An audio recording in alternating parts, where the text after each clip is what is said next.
Ok, então. Tatiane, seja bem-vindo. Passa a palavra para você agora. Essa aqui é a turma 2018-100, mecânico de manutenção, uma turma que já está entrando para a etapa final, né? Já quase vendo a reta final. Então a gente recebe você aí com boas-vindas, você e o Bruno. Muito obrigada, Anderson. Bom dia para todos. Obrigada pelo convite, primeiro, para estar aqui com vocês, participando de uma parte do processo de vocês. Eu construí um material para auxiliar a compreensão desse assunto. Como você disse, ele é bem importante, que é a propriedade intelectual. É uma parte documental significativa e, por vezes, a gente acaba deixando um pouco de lado. Então, esse material que eu construí é para vocês poderem consultar posteriormente. Então, ele acaba tendo um pouco mais de informação escrita do que o habitual, mas porque eu fiz pensando nessa consulta, né? Porque pode ser que as dúvidas surjam depois. Claro, eu estou aqui para, mesmo posteriormente, auxiliar nas dúvidas que vocês tiverem, até mesmo coisas que vocês possam perguntar hoje que eu não tenha certeza, então eu vou atrás disso. Podem ficar tranquilos, mas eu espero ajudar naquilo que vocês precisarem, o que for possível. Eu vou apresentar para vocês esse material. Vocês estão conseguindo ver?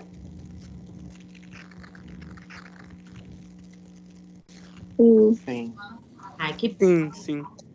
Então, como eu disse, esse material depois eu vou disponibilizar para o Anderson, para ele poder passar para vocês, sobre propriedade intelectual. Bem, ultimamente eu tenho cuidado muito da parte documental, auxiliando os instrutores e as turmas que já estão em PI, seja no início ou no final. Propriedade intelectual no Brasil é protegido por lei, é algo legislativo, não tem como fugir. Então, qualquer coisa que você fizer que não esteja dentro dessa lei, isso pode acarretar coisas sérias, entre multas e afins. A gente vai ver isso durante o decorrer da apresentação.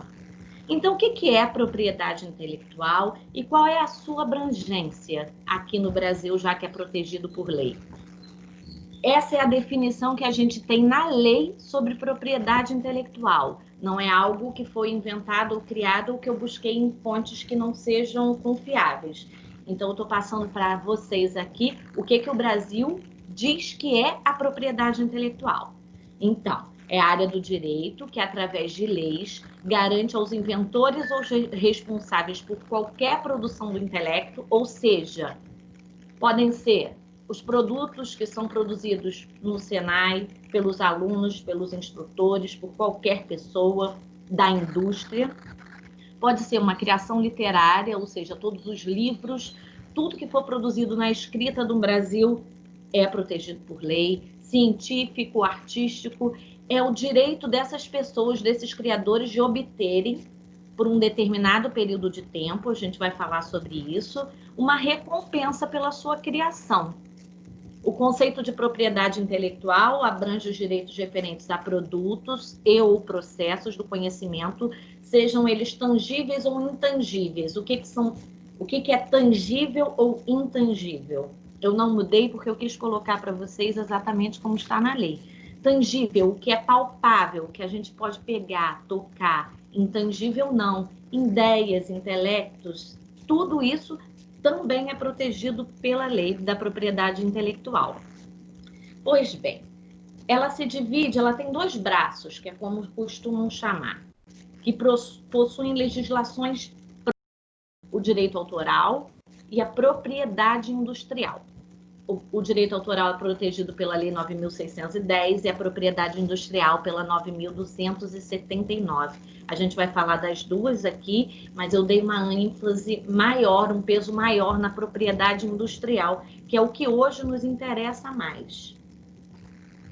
Direito autoral ou direito do autor é um conjunto de prerrogativas, ou seja, um conjunto de leis, de frases conferidas a uma pessoa física ou jurídica criadora de uma obra intelectual para que ela possa usufruir dos benefícios morais e patrimoniais resultantes da sua criação. Dá o direito a ela, é a prova de que foi ela a criadora daquele conteúdo. Propriedade industrial é o termo que define todas as patentes, marcas e designs abrangidos por direitos de utilização, produção e comercialização exclusiva. A propriedade industrial tem como objetivo garantir que a utilização de uma criação seja direito exclusivo do criador. Dá o direito a vocês de reconhecimento daquilo que foi criado. É algo bem importante. Direito autoral, a gente vai mais para o lado intangível, que é o lado da escrita, que também vai recair sobre qualquer criação, seja ela produção industrial ou não, porque a gente sempre vai acabar entrando na parte teórica, como vocês no relatório. Então, o direito autoral vai entrar nessa parte e a propriedade industrial vai entrar na parte que vocês têm prática da construção do projeto, do produto de vocês. Aqui tem uma divisão, essa divisão, ela está na lei. Na realidade, eu apresentei para vocês o direito autoral e a propriedade industrial, e a gente ainda tem uma outra parte, mas que não, no momento não é tão importante para a gente, que é a proteção sui generis. Então, direito autoral. O que é o direito autoral? Direito do autor, direitos conexos. Direitos conexos, eles estão mais ligados, aqui hoje um exemplo bem claro do que é direito conexo, são as produções televisivas. Quando uma novela acontece, por exemplo, e ela é vendida para um outro país, todas as pessoas que participaram daquela obra recebem direitos conexos. Esse é um exemplo bem claro do que é ele. E programa de computadores também. Quando se cria um programa de computadores, ele está protegido pela lei do direito autoral. Propriedade industrial.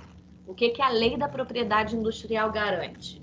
Protege marca, patente, desenho industrial, indicação geográfica, segredo industrial e repressão à concorrência desleal. Então, todos esses itens são garantidos e protegidos por leis específicas. O que não tiver dentro desses itens não é protegido por essas leis, é de outro envolvimento. Então, vamos falar especificamente desses. Mas por que eu preciso entender o que é uma propriedade industrial hoje, como aluno do Senai? Bem, vocês estão criando projetos ou melhorando projetos que já existem. Então, saber disso, porque é algo bem burocrático, não é? É uma parte documental burocrática e necessária. Então, ter conhecimento sobre isso vai deixar vocês, vai dar mais propriedade ao trabalho de vocês. Então, vamos lá. Propriedade industrial, como a gente já sabe, é um dos braços da propriedade intelectual, que protege o inventor ou o empresário, seja na criação e exploração de um produto inovador ou do registro de uma marca do empreendimento. A gente já falou que na prática é o conjunto regulamentado pela 9.279, que visa garantir a exclusividade da exploração da propriedade industrial. Vamos lá. Agora vamos falar um pouco sobre os itens que a propriedade industrial protege. O que está englobado nisso? Propriedade industrial são criações que têm o intuito de servir a alguma atividade industrial desenvolvida para solucionar questões práticas, né, do cotidiano das pessoas. Isso, na prática, é a propriedade industrial. Só que ela se divide em invenção, que são as descobertas ou criações totalmente novas, genuínas, nunca existiu nada antes dela, nada absolutamente igual a ela. É uma solução técnica para resolver um problema técnico específico. Modelos de utilidade são melhorias práticas, uma invenção que já existe. Ou seja, um exemplo bobo. Eu fiz um projeto de uma cadeira, mas essa cadeira já existe. Bem, então não é uma invenção, não é algo novo. Mas a minha cadeira tem botões e utilidades que aquela cadeira que foi inventada não tem. Então é uma inovação ela é considerada pela lei, essa inovação, essa melhoria de uma invenção que já existe, com o nome de modelos de utilidade. Ou seja, a lei protege invenções, tanto quanto protege melhoria de invenções de outras pessoas. Desenho industrial, que é o conjunto de linha ou de cores que dão um aspecto original e distintivo e único, né, a um objeto. E o que é muito interessante para a gente aqui hoje, que são as marcas e patentes. Marcas, sinais distintivos, sejam palavras, desenhos, expressões, qualquer coisa que possa ser usado para diferenciar o seu produto e serviço perante a concorrência, principalmente, né? Patente é o direito exclusivo que se obtém sobre a invenção. Então, marca é a nossa logomarca, digamos assim, é tudo que dá vida, que dá uma característica única e diferenciada ao seu produto. Patente é mais para lei. Patente é o registro, é a proteção que o Estado te dá na criação, no registro, na criação daquele produto específico. Além, como a gente já falou, indicação geográfica, programa de computador, topografia, qualquer criação que não se enquadre nisso não é protegida pela lei de propriedade propriedade industrial ou direito autoral. É outro segmento. Como eu falei, marcas e patentes. A gente precisa deixar bem claro, porque é constantemente confundido marca com patente. Marca, criação intelectual que ajuda o empresário na divulgação do seu produto, da sua empresa, diferenciando da concorrência. A marca, ela tem um tempo de registro de 10 anos, só que ela pode ser renovada sucessivamente.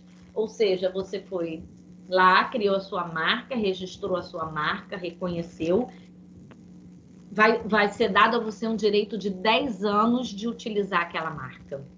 Porém, assim que acabar esses 10 anos, você vai poder renovar. E assim pode ser renovado para sempre, é ilimitado. De 10 em 10 anos, você vai renovar a sua marca. Se não renovar, ela vai cair em domínio e pode ser registrada por outra pessoa. Mas não é assim, cheguei lá e registro, porque 2 dias se passaram e a pessoa não renovou. É um processo burocrático e a empresa que cuida disso é muito ligada e tem experiência o suficiente. A equipe que trabalha com isso é muito, muito experiente, está bem ligada nos roubos de marcas e afins. Patente, proteção judicial concedida pelo Estado, onde o titular passa a ter direitos exclusivos sobre uma criação ou um modelo de utilidade. Só que a patente, ela possui um tempo limitado, ela não é como uma marca que tem 10 anos e pode ser renovada. A patente, ela é concedida um tempo e depois desse tempo ela cai em domínio público, ou seja, qualquer pessoa pode utilizar dessa criação, dessa invenção, sem pagar nada, nenhum direito ao criador. A invenção e o desenho industrial são 20 anos e os modelos de utilidade 15. Após esse tempo, como eu disse, eles vão cair em domínio público. Registro de marcas e patentes. Agora a gente vai falar da parte prática. Como fazer para registrar uma marca e uma patente. Aqui no Brasil, quem cuida disso é o INPE, que é o Instituto Nacional de Propriedade Industrial. Antigamente, que fica lá no Rio. A gente teria que ir até o prédio do INPE, no centro da cidade, para fazer esse registro, mas hoje tudo é feito pelo site, pela internet. Eu vou apresentar o site para vocês aqui. Primeiro a gente faz eles vão procurar, vão fazer uma pesquisa em cima da sua marca, da sua patente, para saber se ela realmente não existe, e depois se damos continuidade ao registro depois de descobrir que ela realmente é uma coisa nova. Com o objetivo de facilitar o registro da propriedade industrial, é que o governo federal criou em 1970 o Instituto Nacional de Propriedade Industrial. A propriedade industrial é garantida pelo INPE. Já o direito autoral, até o mês passado, era feito pela Biblioteca Nacional, mas isso está em mudança. Então, tanto que eu nem coloquei aqui para vocês quem faz o registro do direito autoral, porque está um processo bem intenso, bem tenso na realidade em relação a isso. Então, a gente vai falar apenas do registro da propriedade industrial. Então, essa autarquia criada pelo governo, ou seja, o que é uma autarquia? É um braço do governo independente que cuida de assuntos, nesse caso relacionado à propriedade industrial. Ela é responsável, então, por garantir, por proteger esses registros, marcas, patentes, tudo que a gente viu. Aqui está o site que a gente pode acessar. Eu deixei o link aí para vocês. Essa é a cara do site, que é garantido que é protegido e abrigado pelo Ministério da Economia. É ele quem abriga a autarquia INPE. Aqui estão os serviços de acesso, tem um acesso rápido no site. Ali vocês vão ver os endereços, o cadastro, quanto custa, tudo que vocês precisarem. O site do INPE, ele é muito bacana, muito acessível, e ele vai poder ajudar no que vocês precisarem, vocês vão encontrar lá dentro. E até mesmo telefones, caso fiquem em dúvida sobre algo que o site indique. Eu peguei essa parte de destaque do INPE para vocês verem ali, ó, abertas inscrições para o curso geral de propriedade intelectual. Ou seja, além de proteger, o INPE também prepara quem estiver interessado para saber melhor e se aprofundar melhor no assunto. Ele também possui um canal no YouTube, que vocês vão poder ver vários vídeos explicativos sobre os assuntos que ele engloba.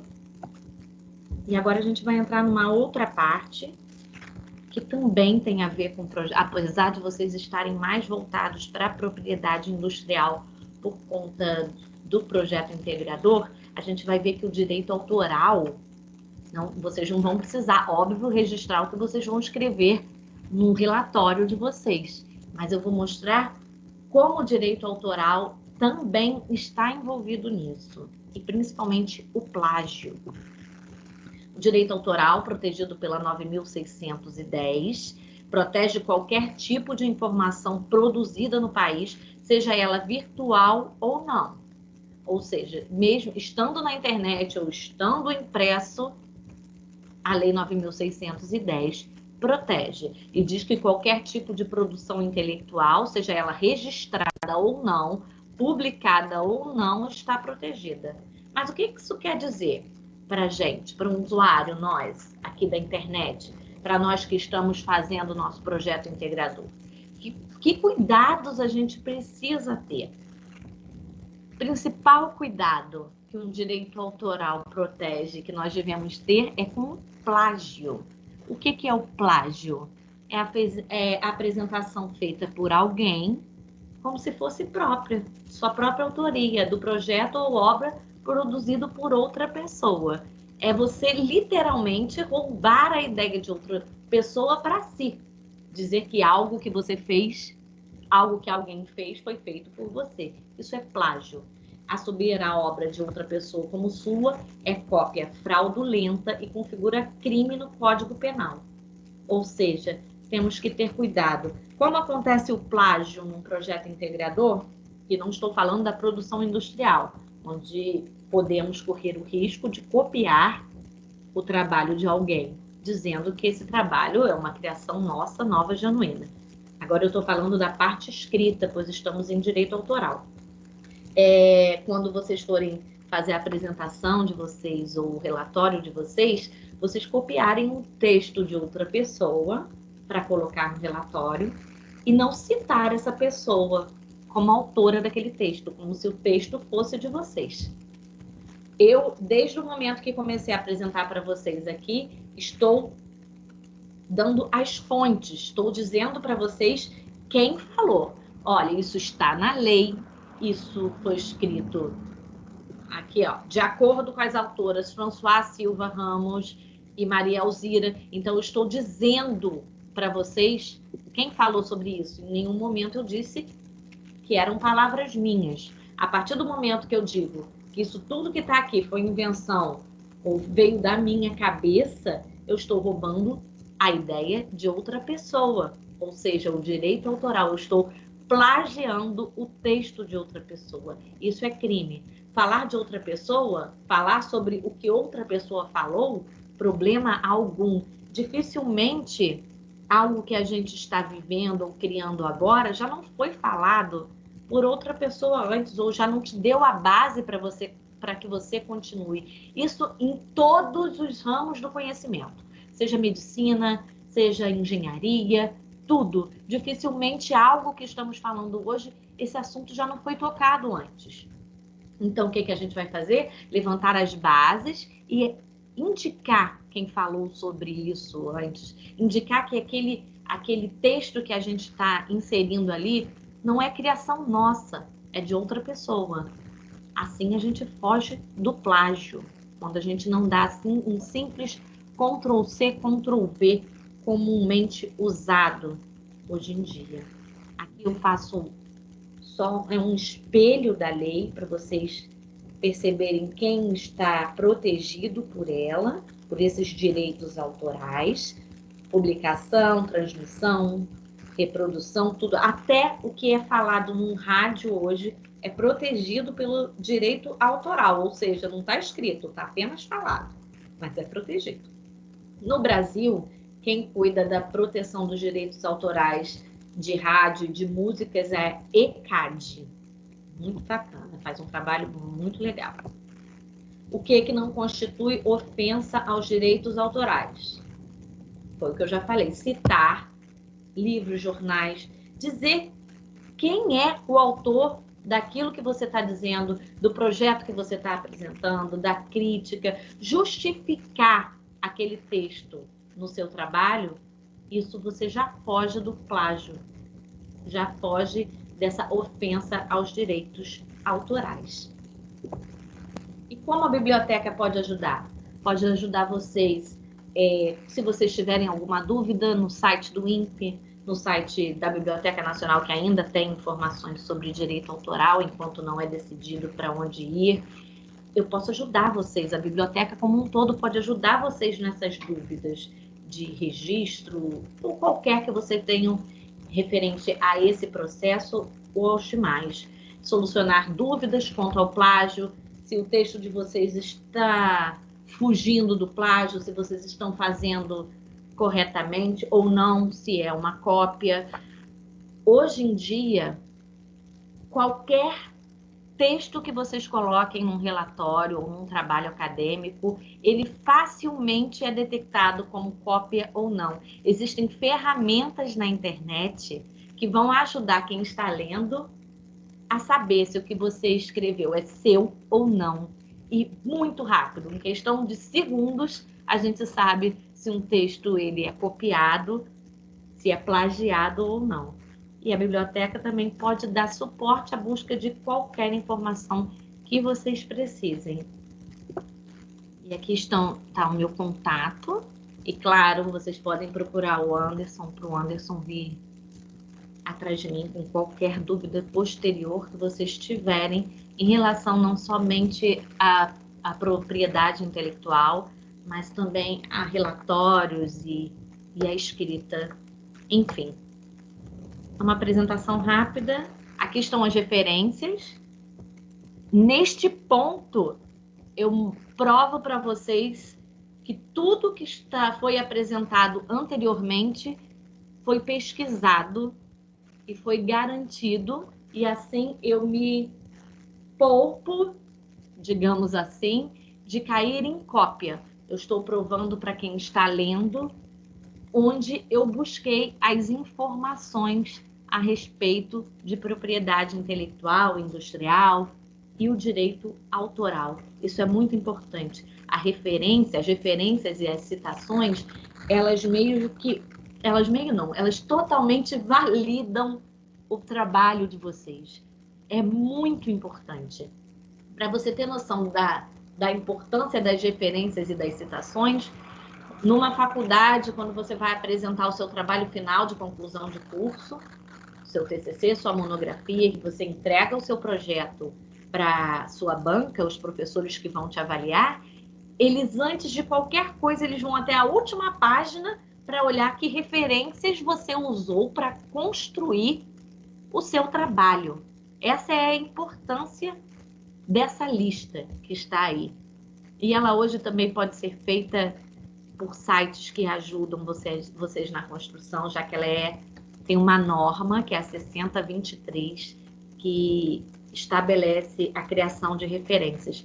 E outro ponto onde a biblioteca está presente, pois é um trabalho do profissional que trabalha, que está lá atuando, ajudar na construção dessas referências de qualquer trabalho desenvolvido pelo Senai. E é isso. Esse material vai ficar à disposição de vocês. Eu espero ter ajudado. É uma exposição bem sucinta, bem simples, para eu não tomar tanto tempo de vocês. Eu tentei apresentar tudo no máximo de 25 ou 30 minutos. Óbvio que isso engloba muito mais coisas. Por isso, olhem no site do INPE. Vê o que eles podem fornecer, o que ele pode fornecer mais de ajuda. Como eu disse, é um site muito acessível, um site completo. Até preço vocês podem pesquisar lá. Pesquisar outras marcas, o que já foi desenvolvido, o que já foi registrado, o que já está em domínio público, por exemplo, algo muito importante. Peguem o INPE como algo que realmente possa, uma fonte que realmente possa ajudar vocês na construção dos projetos e produtos que vocês vão apresentar. É isso, Anderson. Espero poder ter ajudado. Vou disponibilizar esse material para vocês poderem consultar posteriormente. Muito obrigada. Ótimo. Posso tirar uma dúvida? Isso, Claro. que eu ia liberar Então. agora, né? O Nilcélio vai iniciar, mas depois outras pessoas da turma também, se quiserem, vamos aproveitar a Tatiane aí explicando para a gente e vamos tirar dúvidas, tá bom? Vai lá, Nilcélio. Bom dia, Tatiane, meu nome é Nilcélio. Yeah. Em relação à imagem, no sentido você pegar a imagem no Google, como que você bota essa referência? Porque às vezes lá só dá como Google, não tem um site, não tem alguma coisa para identificar. Tudo que está no Google, ele vem de algum lugar específico, de alguma outra fonte. Então, você vai jogar no Google fotos, imagens, aí você viu a imagem e você vai clicar em salvar ali. Para você saber de onde ela veio, você vai clicar na imagem mesmo e ver a procedência dela, abrir a imagem no site de onde ela veio. O Google não é fonte genuína de informação, ou seja, não é uma fonte primária. O Google, ele é uma fonte considerada pelas bibliotecas em geral como uma fonte terciária, ou seja, ele reflete a informação presente em outras fontes, que podem ser secundárias ou primárias. Então, você vai ter que clicar na imagem e abrir no site ou abrir na origem. Tem alguma coisa específica lá, onde você vai conseguir abrir a imagem no site onde ela está. Mesmo que você tenha algum problema e a imagem não apareceu no site ou não está rodando, porque o site não está bacana, mas ele vai te levar ao endereço da imagem. Quando ele te levar ao endereço da imagem, vai estar lá assim, por exemplo, eu peguei imagens no Connect, que é um site muito bacana que fala sobre propriedade intelectual. Então, eu não vou botar lá fonte http://connect.com.br. Eu vou botar fonte Connect e a data, 2020, entre parênteses. Toda a imagem, ela possui uma fonte, ela saiu de algum lugar. Só que o Google não é essa fonte. Você tem que descobrir qual é essa fonte de informação que o Google está fornecendo para você. Então, embaixo, vocês viram na minha apresentação que embaixo de cada foto eu coloquei de onde ela veio. Não vou botar o endereço completo. O endereço completo vai para referência. Ali eu vou botar apenas o nome do site. Ou seja, site do Bola, site da uva, ou só uva, não importa. Tem que vir o nome do local onde você... Se por acaso, se você pegou a imagem em um livro, por exemplo, que está disponibilizado na internet, a internet está sendo usada só como para reprodução desse livro, mas a fonte da informação é o livro em si. Então, a fonte você vai botar o nome do autor do livro. Então, site, pegou no site de algum lugar, a fonte vai ser o nome do site. Não o nome da matéria, não o nome da pessoa, vai ser sempre o nome do site, que é a fonte primária dessa imagem. Pegou na internet, mas a internet está disponibilizando um livro para vocês, e vocês recortaram essa imagem do livro, então a fonte vai ser o autor do livro, ou seja, quem detém os direitos sobre aquela imagem. Não sei se eu ajudei vocês ou se eu piorei a situação em relação à fonte. Não, mas... eu entendi sim. É porque no meu trabalho tem uma parte que nós mesmos desenvolveu uma imagem em si, desenvolvemos um objeto.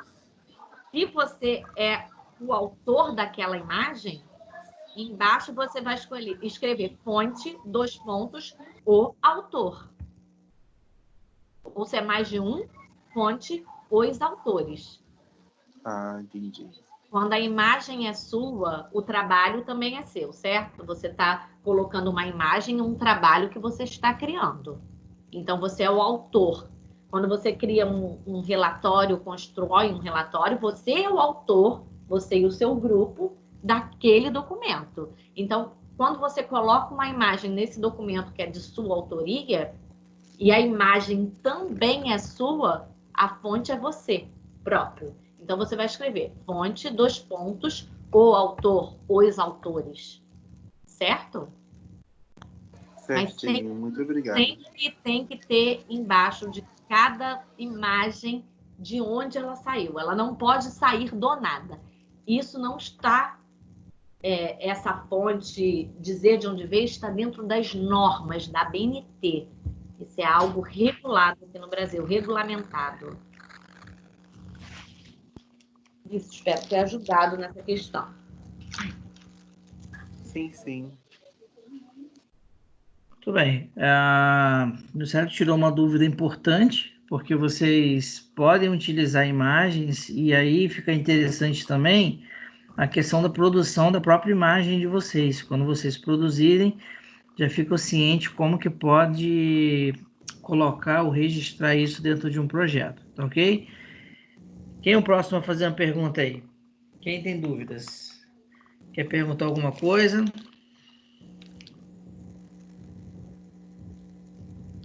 Todos entenderam a diferença? Eu tenho uma pergunta. Ótimo. Então vamos lá. Crisla vai perguntar. Eu notei que em referências a senhora colocou o último acesso, né? Isso é obrigatório? É obrigatório. Como eu falei para vocês, a referência ela é norma da ABNT. A ABNT, que é a Associação Brasileira das Normas Técnicas, ela engloba todo tipo de produção brasileira, seja um automóvel, o volante desse automóvel, tudo que é criado tem uma norma técnica para fazer aquilo ficar dentro dos padrões.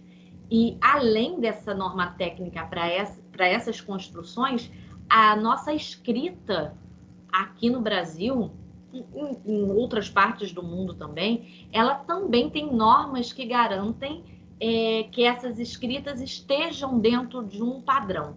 A 6023, que é a NBR que cuida das citações, ela nos obriga, isso, que é uma norma, principalmente a 6023, algumas são até bem flexíveis, a 6023 não. Então, ela tem itens obrigatórios e o acesso é um deles. Eu, por exemplo, ontem ainda estava mexendo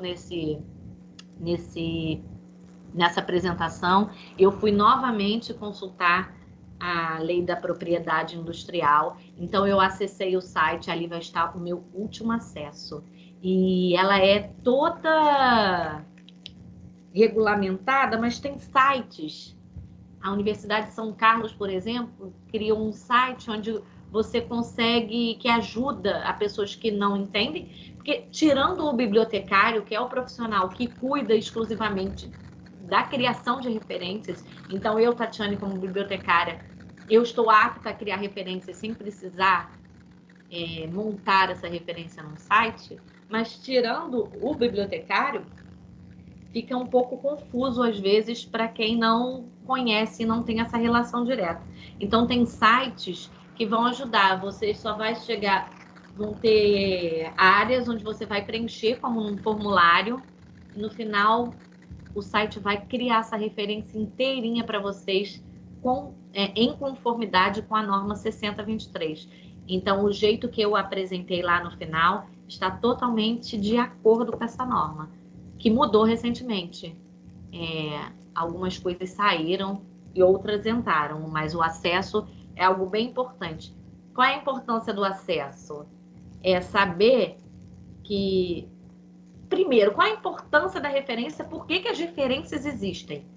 Porque às vezes eu estou vendo, várias vezes isso acontece comigo, eu estou lendo um livro ou pesquisando um trabalho e tal, aí eu vejo que, por exemplo, que nem eu falei assim, os autores François, não sei o que, não sei o que lá, não sei o que lá, falaram disso.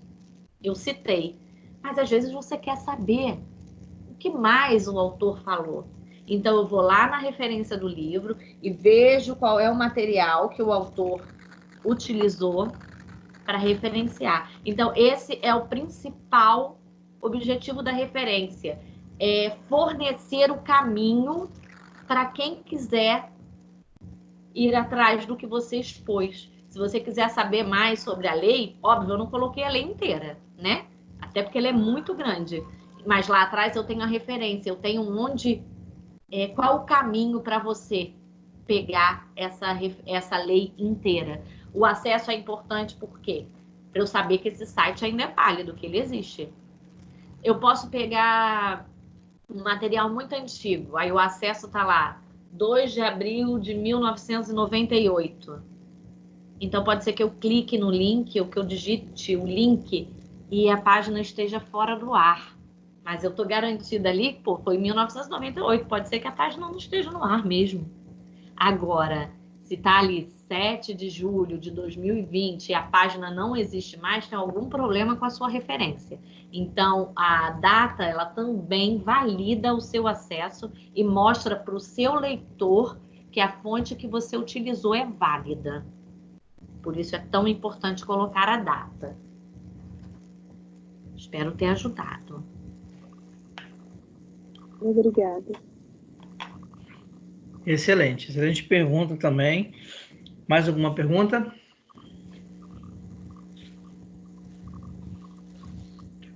Ficou claro para vocês a diferença entre marcas, patentes, a questão da propriedade intelectual, industrial? Aproveite esse momento aí. Estamos com um especialista na área para poder tratar desse assunto com a gente.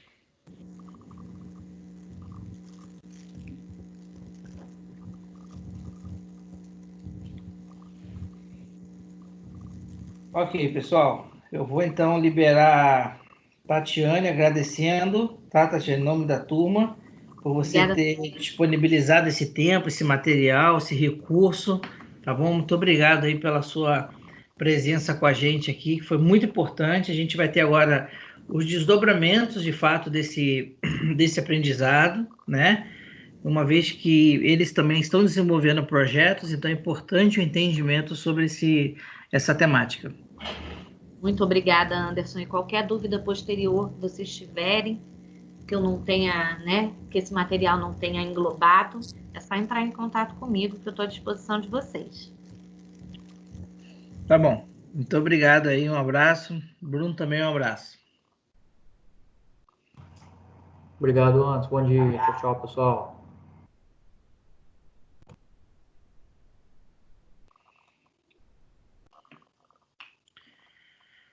Muito bem, turma.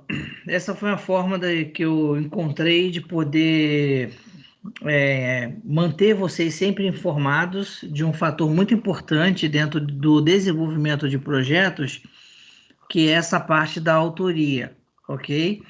As duas coisas que nós já temos conversado, e bastante, é que todo projeto que você faz, ele, a princípio, ele tem essa temática de ser um projeto integrador, algo que pertence a uma unidade curricular mais interna do Senai, só que nós temos acompanhado, ao longo dos projetos integradores que temos feito, alguns segmentos. Por exemplo, nós temos alguns projetos do Senai em si Brasil, que mostram que projetos que começaram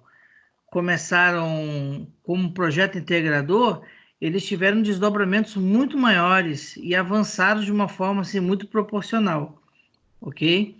Então, projetos que começaram com um grupo de alunos, desenvolvendo ali na ideia, tentando montar a resolução de algum tipo de situação desafiadora, esse projeto ganhou proporções e acabou passando para níveis maiores. Então, existe possibilidade, sim, do que você está fazendo, e eu vou estar orientando isso vocês nesse sentido, de que o projeto que vocês desenvolverem, a gente sempre pense, tá? Pense no sentido de amplitude da indústria, ou seja, quem eu posso alcançar, qual é o meu segmento de cliente de fato, aonde eu posso chegar com o meu projeto, porque nós já temos experiências de muitos grupos que tiveram esse tipo de avanço, né? Um projeto que era apenas um projeto integrador acabou tendo um desdobramento muito maior do que eles imaginavam e eles conseguiram avançar aí em projetos maiores, né? Nós temos um exemplo no Rio muito interessante de um aluno que ele começou a desenvolver algumas ideias, o curso dele não era mecânica, era em uma outra área, mas ele começou a desenvolver algumas ideias, alguns projetos, e com isso ele começou a participar das oportunidades que nós temos internamente no Senai, que são muitas vezes Olimpíadas do Conhecimento, são projetos de inovação. Nós temos alguns desdobramentos de projetos que eles ampliam cada vez mais. Nós gostaríamos muito, por exemplo, de enviar projetos para poder a gente disputar realmente a apresentação desses projetos de âmbito nacional. Mas tivemos aluno, por exemplo, que teve uma amplitude até mundial. Ele começou disputando apresentando lá na unidade dele, no Senai no Rio, foi escolhido, depois ele avançou para o Senai, a disputa do Senai aqui no estado do Rio de Janeiro, ele também conseguiu, foi disputar no Senai Brasil, o projeto dele também ganhou, e ele foi representar, então, o Senai Brasil na disputa mundial chamada de World Skill. O World Skill hoje é a maior referência para projetos inovadores. É uma referência mundial. Os grandes países hoje que trabalham com essa formação profissional, eles têm sempre enviado alunos deles para esse tipo de competição. Eu falo sobre formação profissional porque tem países que priorizam a formação profissional do jovem, ok? Tem países, por exemplo, que 70% dos jovens primeiro tem uma formação profissional e depois eles seguem até para fazer uma faculdade, mas primeiro eles têm uma formação profissional como a que vocês estão concluindo agora. Outros países 50%, outros países 30%. O Brasil ainda está um pouco modesto, em torno de 8% a 10% dos jovens preferem uma formação profissional. Mas, mesmo assim, com as nossas limitações em termos de política pública dessa área, nós conseguimos avançar e o Senai hoje ele é muito conhecido, né, e muito reconhecido pelo trabalho, pelo brilhante trabalho que ele desenvolve nessa área. E o nosso aluno ele conseguiu realmente avançar lá. se eu não me engano, era a China.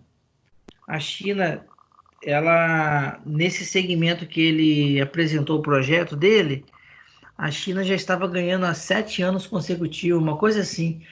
E ele desbancou a China e o Brasil ganhou o ouro nessa competição. Para vocês terem uma ideia, a abertura de um World Skill hoje, ela não perde em nada, em termos de espetáculo, em termos de grandeza para a abertura de uma Olimpíadas, tá?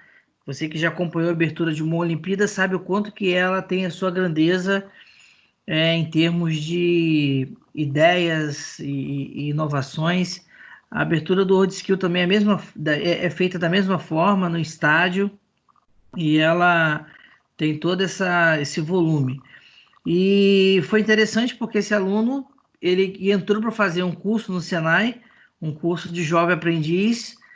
Ele acabou saindo com conhecimentos necessários que logo em seguida ele passou a ser um empresário, né? Então hoje ele é um empresário, hoje ele tem esse domínio dos conceitos, né? Que ele teve nesse segmento dele. A gente tem vivido bastante essas situações, algumas mais modestas, mas temos vários professores hoje no nosso quadro que começaram como alunos que vieram fazer Jovem Aprendiz. Vocês tiveram aula com o Felipe foi um deles, veio para o Senai fazer um Jovem Aprendiz e desenvolveu tão bem os projetos dele que ele foi convidado a ser professor. Isso já faz tempo, né? Faz mais de 6 anos já. Mas, enfim, ele é um exemplo disso. E é onde eu quero chegar com isso. Que nós estamos aprendendo essa questão de desenvolvimento de projetos, que vai ser muito útil para vocês no projeto integrador, mas eu queria que vocês tivessem essa visão da amplitude do projeto de vocês, aonde vocês podem chegar com isso. Não somente com os projetos dos grupos que vocês estarão fazendo, mas com outros projetos que vocês poderão criar futuramente, tá ok? Agora, criar projeto não é tão simples assim. Nós temos que entender se esse projeto já existe no mercado, se já tem uma certa propriedade sobre ele, e por isso essa palavra hoje, né? Sobre propriedade intelectual, industrial, entender o que é marcas, entender o que é patentes, para a gente poder caminhar sempre dentro da obediência às leis nacionais sobre esse aspecto, ok? Existem diversas leis, né, sobre proteção intelectuais, então a gente precisa caminhar dentro desses conceitos, tá joia? Então, pessoal, a ideia era basicamente essa. A gente está num quadro hoje de conhecer ainda algumas ferramentas para poder facilitar ainda a gestão de vocês sobre os projetos que vocês vão desenvolver. Nós teremos um bom tempo para isso, para poder desenvolver um bom projeto e poder documentar perfeitamente o projeto. Então, tudo isso que vocês viram ali sobre questões de documentação, apresentação, tudo isso é uma forma de aprendizagem para vocês, principalmente como apresentar algo, né, e como desenvolver uma ideia que ela foi criada por vocês, tá joia?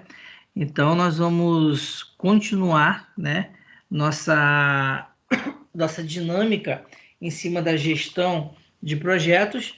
Assim que a Tatiana me enviar o material, eu vou postar esse material para vocês aí, tá ok?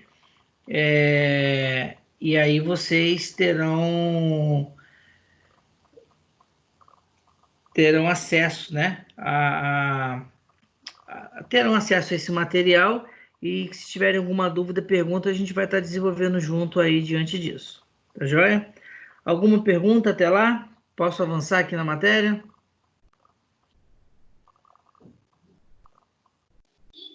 Por enquanto, sim. Ótimo.